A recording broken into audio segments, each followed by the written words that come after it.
The current headliner in the race for the GOP nomination was in Austin today at the Headliners Club. Rick Santorum came here not looking for votes, but for cash to pump up his campaign. Fox 7's Rudy Koski is live near 4th and Colorado with an inside look at the closed-door fundraiser. Rudy. Hi, Mike. Rick Santorum wasn't here very long, but while here, he did get a pretty good look at Austin and a large chunk of Central Texas. That's because the Headliners Club is at the top of this building that you see directly behind me. That is the Chase Tower. It was once one of Austin's tallest buildings. Today, several local Republicans paid top dollar to see if this latest front-runner will measure up. Riding in a motorcade of black SUVs, GOP contender Rick Santorum rolled right past a group of Ron Paul supporters. It was a cold shoulder welcome, as brisk as the wind cutting through downtown Austin. Alex Lawrence arrived wearing a sweater vest to mock the candidate's signature article of clothing and to criticize Santorum's faith-based message. We need to really be talking about the salient issues, which is the mathematic and historical significance and certainty that our dollar is going to collapse in as quickly as a year or two. Cash or check was good enough to get to the top of the Chase Tower for the Headliners Club event. A $500 donation provided a seat to hear Santorum speak.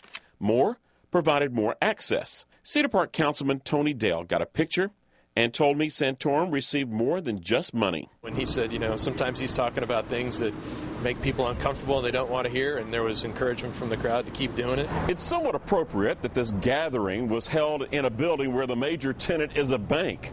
For Santorum, his visit to Austin was more like a stop at the ATM.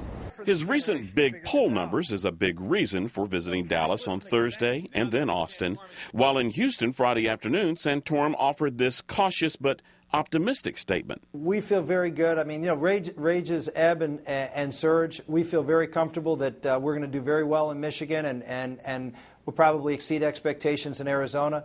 This all makes a Texas trip low risk, high reward, according to political analyst Brian Smith. So he's looking at Texas and saying, there's a lot of Republicans there. There's a lot of money there. He needs to use Texas really as an ATM. His campaign can't match Romney's finances right now. That political reality can make a visit like this appear more like a dine and dash, a cold and calculated political road trip. But businessman Ed Travis, who also got a picture with Santorum, wasn't offended. They all do that.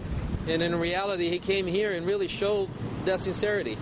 And I think that taking a place where it is today, he doesn't have to be here today. I don't see any other candidate here.